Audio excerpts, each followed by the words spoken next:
Un saludo especial para ustedes, estudiantes de cuarto grado de secundaria. Daniel de Jesús, para acompañarles en esta ocasión que presentamos un nuevo ejercicio que ustedes deben realizar. Cada vez que le asignamos una actividad, una tarea, nos esforzamos en explicar lo más que se pueda con el fin de que ustedes puedan desarrollar su ejercicio sin ningún contratiempo, porque no queremos asignar tareas y que ustedes se queden en el aire así sin entender lo que se les está asignando. Miren, este ejercicio es el número 1 de la semana 3, el cuadernillo 2. Tiene como subtítulo Viaje al centro de la Tierra. Primero, tienes que leer una breve orientación y una biografía del autor, que es Julio Verne. Eso lo veremos ahora mismo, no se preocupen. Luego van a responder unas preguntas que guardan relación con el tema del ejercicio. Más adelante tendrán que leer un fragmento de la novela que se llama Viaje al centro de la Tierra. ¿Qué es un fragmento? Un pedacito, algo corto, cortito. El mismo estará disponible también en audio. Miren, aquí estará disponible ahí en audio. O sea que tú puedes leer el fragmento en el texto, pero también lo puedes escuchar aquí. O sea que tiene dos opciones. Y responder a un cuestionario de 8 preguntas que está más abajo en el ejercicio. Por último, deberá completar el cuadro con las preguntas que lo acompañan. Dice ahí, ojo, estamos incluyendo el tutorial del maestro, que es el que estoy haciendo yo ahora, explicando con más detalle lo que debes hacer. Vamos al ejercicio ahora. Aquí está el ejercicio. Mírenlo aquí. La semana 3.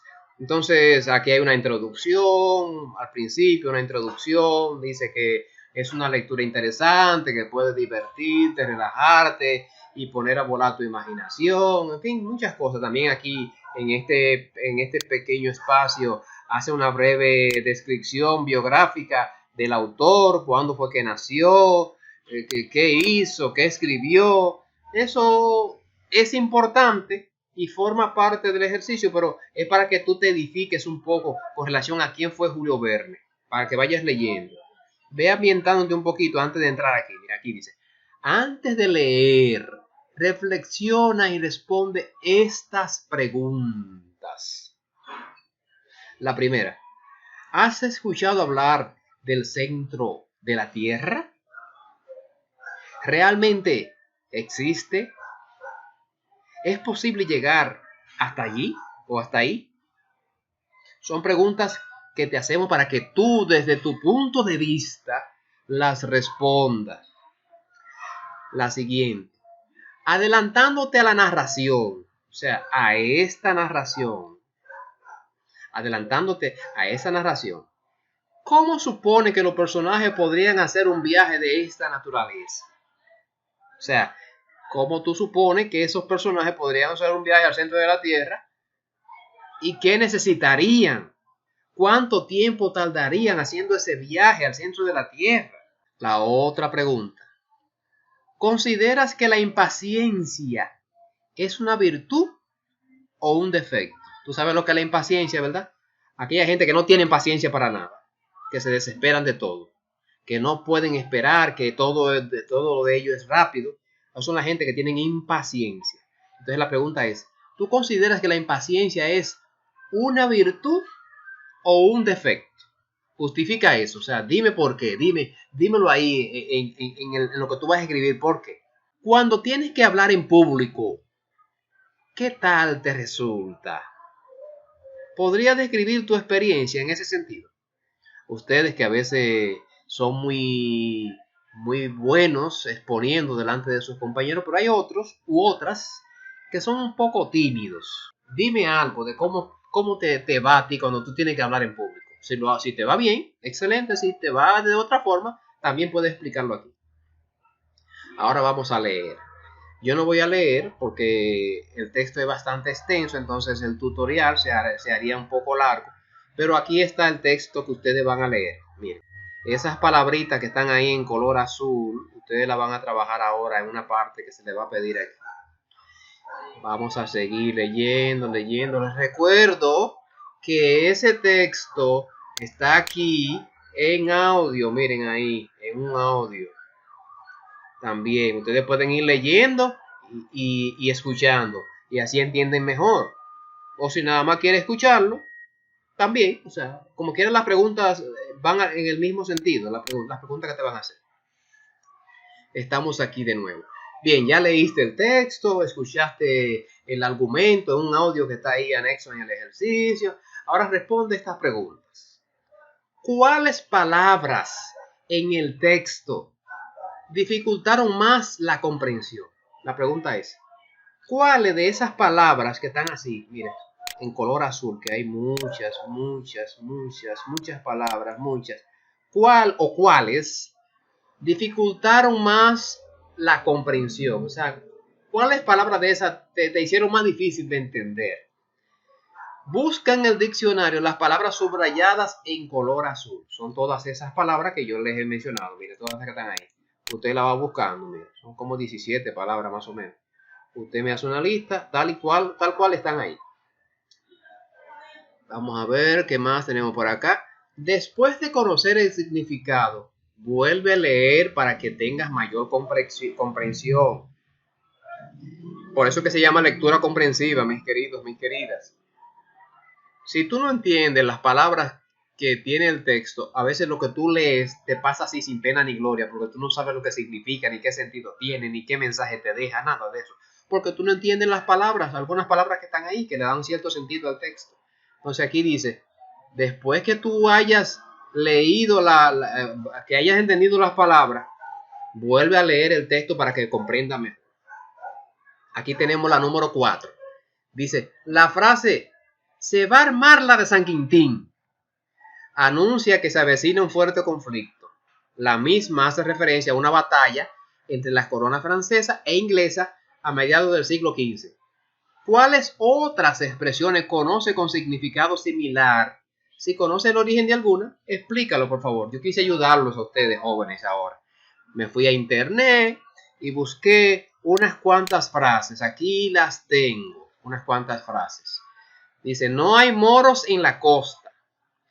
Esa es una frase similar, más o menos, a se va a armar la de San Quintín. Dice, tras la reconquista, las costas de España estuvieron 2 siglos sometidos a la piratería, hasta tal punto que se decía que un pueblo se acostaba normal y se despertaba desierto, con los hombres muertos y las mujeres y los niños esclavizados de camino a los puertos piratas al norte de África.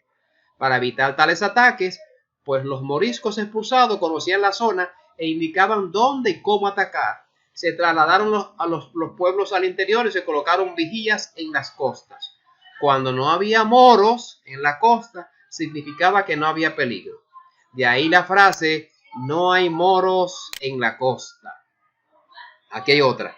Meterse en camisa de 11 varas. Mucha gente piensa, eso es tener una camisa muy larga, una camisa grande. No. Miren aquí de dónde viene esa frase. Meterse en camisa de 11 varas es intentar hacer algo demasiado complicado para nosotros. La camisa o cortina es la denominación medieval de un lienzo de muralla, espacio entre 2 torres. Y las varas eran una unidad de medida que por lo que 11 varas son unos 10 metros, lo que implicaba una muralla demasiado alta para ser tomada. Y así que de ahí que viene la frase, meterse en camisa de 11 varas. Volvemos al ejercicio. No hay moros en la costa y meterse en camisas de 11 varas. Les expliqué y les ayudé. Cuando tú vayas a responder esta pregunta, tú puedes tomar cualquiera de esos 2 ejemplos y lo pones ahí en la número 4. Porque ya te di una orejita, ¿verdad? Te ayudé con la número 4. No puedes decir que soy malo. O sea, ya te estoy ayudando. La número 5. Un verbo en modo subjuntivo expresa realidades inciertas como duda, deseo, suposiciones y sugerencias. Se relaciona este modo verbal con la forma de enseñar del maestro Lindenbrock. ¿Puede explicar cómo? Ustedes leen el texto y ahí en el texto hay un pedacito que dice que él enseñaba de manera subjetiva o subjuntiva. En una parte dice subjuntiva y en otra parte dice subjetiva. Ustedes podrán entender bien ya lo que queremos. Pero yo también le busqué una orejita aquí, mira, aquí le busqué algo. El verbo subjuntivo, algunos sostienen que el modo indicativo se refiere a acciones concretas, mientras que el modo subjuntivo sería el polo opuesto, ya que expresiones como quiero que cante, ojalá que llueva, están haciendo referencia a enunciados que se marcan dentro de lo probable, dentro de lo subjetivo, por lo tanto es irreal. Por ejemplo, miren otro ejemplo aquí. Juana estudia todas las mañanas. Ese verbo está en modo indicativo, o sea, real. Pero cuando decimos modo subjuntivo, lo mismo en modo subjuntivo, mira cómo dice. Quizás Juana estudie todas las mañanas. Volvemos al ejercicio para que puedan entender la pregunta. Un verbo en modo subjuntivo expresa realidades inciertas. Se relaciona este modo verbal, o sea, el modo subjuntivo, con la forma de enseñar del maestro. Tú puedes explicar cómo. Van al texto y buscan esa parte. La número 6. El aprendiz reconoce los defectos de su maestro, de su tío, al tiempo que destaca algunas de sus virtudes y manifiesta gran admiración hacia él. ¿Has tenido tú algún maestro del que puede decir lo mismo? Repito, el aprendiz, que es el que está narrando aquí, reconoce los defectos de su maestro, que es su tío. Ustedes verán qué defecto tiene él cuando lean el texto. Al tiempo que destaca algunas de sus virtudes y manifiesta gran admiración hacia él. ¿Has tenido tú algún maestro del que pueda decir lo mismo? O una maestra, puede ser también. Axel, vámonos con la número 7. Axel tiene muy claro a qué se dedica y de dónde surgió el deseo de ser minerólogo. ¿Te has planteado a qué quieres dedicarte una vez que concluyas la escuela? ¿Por qué? Eso se lo dejo yo a ustedes, porque ustedes tienen muchos deseos, muchas aspiraciones, y yo sé que ustedes van a responder muy bien ahí, cada cual con su aspiración. La número 8. ¿Encuentras alguna relación entre el título de esa novela y el fragmento que se te presenta? Ay, charararán. Vamos a ver. ¿Encuentras alguna relación entre el título de la novela? ¿Cuál es el título de la novela? El título es Viaje al centro de la Tierra. Y la pregunta es que si tú encuentras alguna relación entre el título de esta novela y el fragmento que se presenta. El fragmento es todo eso que está ahí, miren, todo eso. Yo no le voy a decir la conclusión a la que he llegado, pero ustedes, yo sé que son muy inteligentes y me van a responder muy bien. Miren la pregunta bien.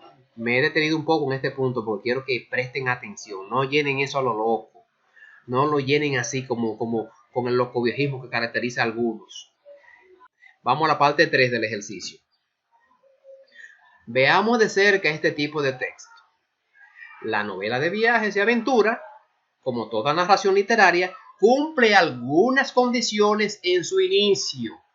Verifique en la siguiente lista si hay evidencia de estas en el texto que acaba de leer. Ahí vamos al cuadrito aquí, al cuadro. A. Uso de adjetivo para describir el personaje principal. Bonito, grande, pequeño, gordo, feo, esos son adjetivos. Muchas cualidades.